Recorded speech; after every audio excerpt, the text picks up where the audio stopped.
Magandang araw mga kaibigan.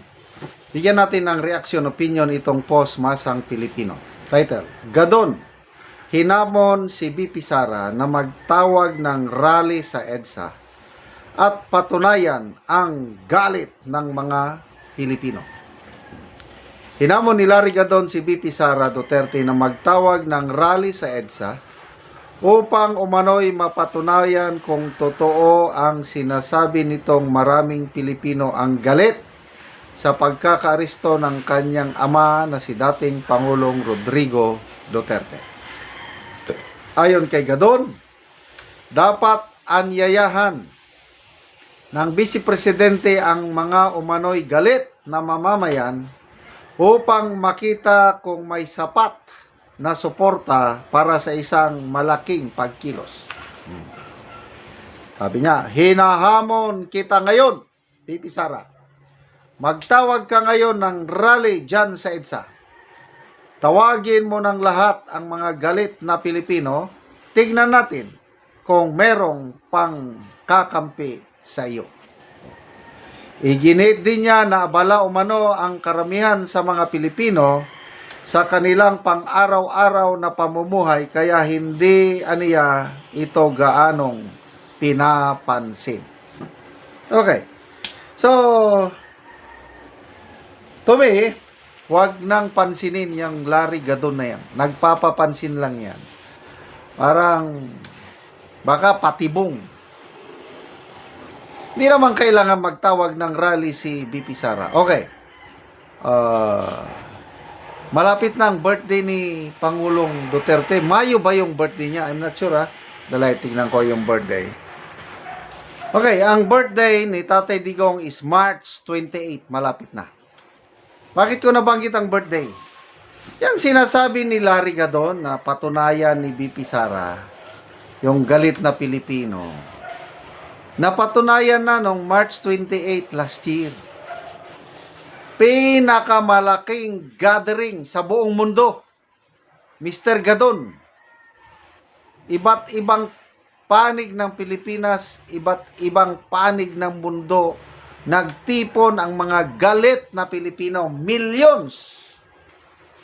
Kaya itong panawagan niyang ito, wag na nating pansinin. Nagpapapansin lang yan. Wala nang magawa sa buhay. Pero may sinusilduhan natin ng estimate lang ito yung nabasa kong article ng Philippine Star. Sobra 4 million ang gastos natin kay Larry Gadon sa isang taon bilang Presidential Advisor on Poverty Alleviation. Anong naitulong niya para i-alleviate ang kapobrehon ng mga Pilipino? Meron ba?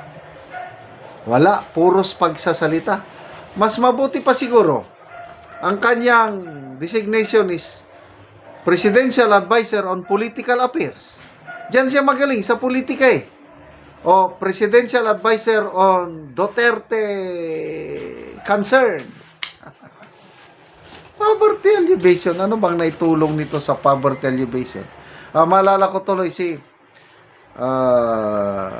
yung tinanggal na Tourism Secretary, Cristina Prasco, inappoint na naman na Presidential Advisor on Sustainable and Resilient Communities.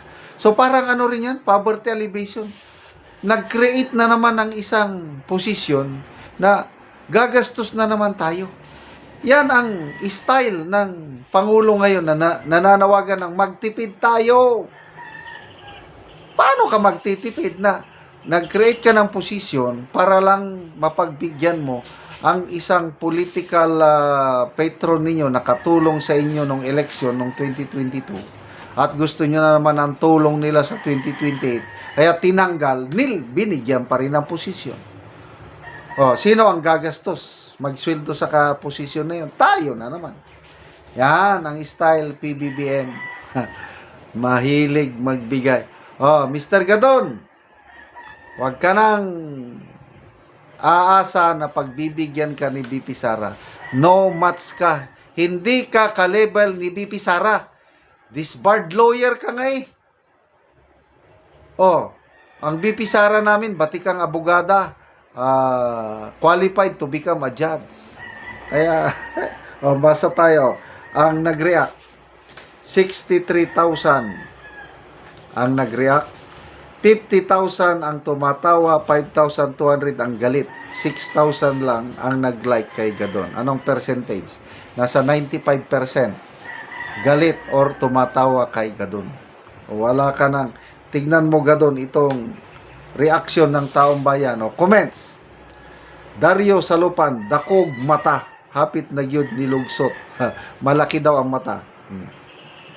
Kenred Jenikes, meron kami kakampi niya. Iglesia ni Cristo lang magtawag? Nandyan na. Oh, kailan ba yun? Nung 2024 ba yun?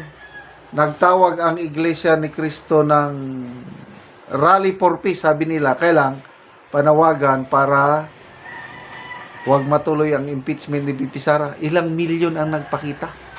I think 2.5 million to 3 million all over the Philippines. Yan ang power ni BP Sara. Tapos, hahamon-hamon ka pa ng rally sa EDSA. Hindi na kailangan ng aming BP ng mag-rally. Kaming mga DDS, organic, all over the world, nandyan kaming mga DDS. Kaya, tignan na lang natin, Mr. Larry Gadon, sa 2028, galingan ninyo. Pumili kayo ng pinakamalakas ninyong kandidato na pwedeng makalapit ng konti sa boto ni BP Sara. As of now, ang inyong posibleng kandidato na si John Vic Rimulya, ilan lang, 1.7% lang ang kanyang rating sa latest survey ng Tangery. Samantalang ang aming BP Sara, 48%. Oh, sabihin mo, may kakampi. Yes, marami kaming mga Pilipino galit sa ginawa nyo sa aming Tatay Digong. Oh, malala ko tuloy. Sa United Nations Debate on Human Rights Council, may matapang na Japanese researcher doon nagsalita. Injustice ang ginawa ng Marcos Jr. administration sa dating Pangulo.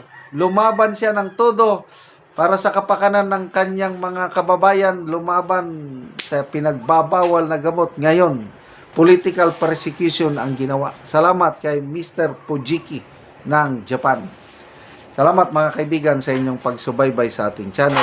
Nakakatulong kayo ng malaki sa tribong Talandig ng Bukidnon dahil ang income natin sa channel na ito pantulong po sa tribo.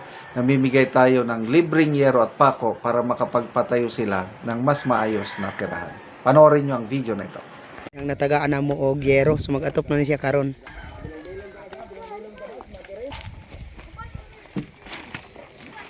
So mo na ni ang iyang gipatindog nga balay nga iyang pag-aatopan karon.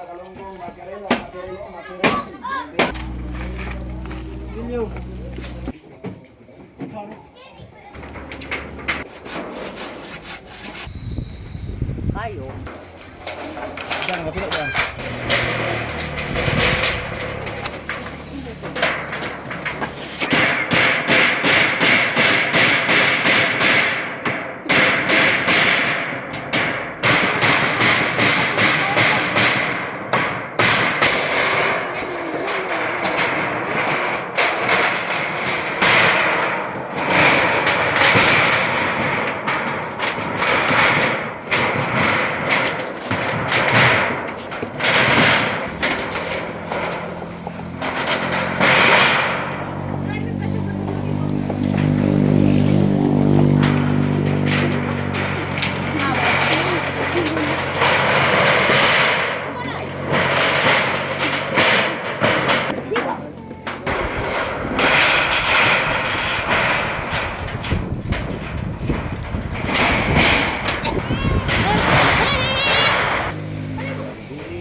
O karon naman na jud sa pag-atop ang among gihatag nga yero.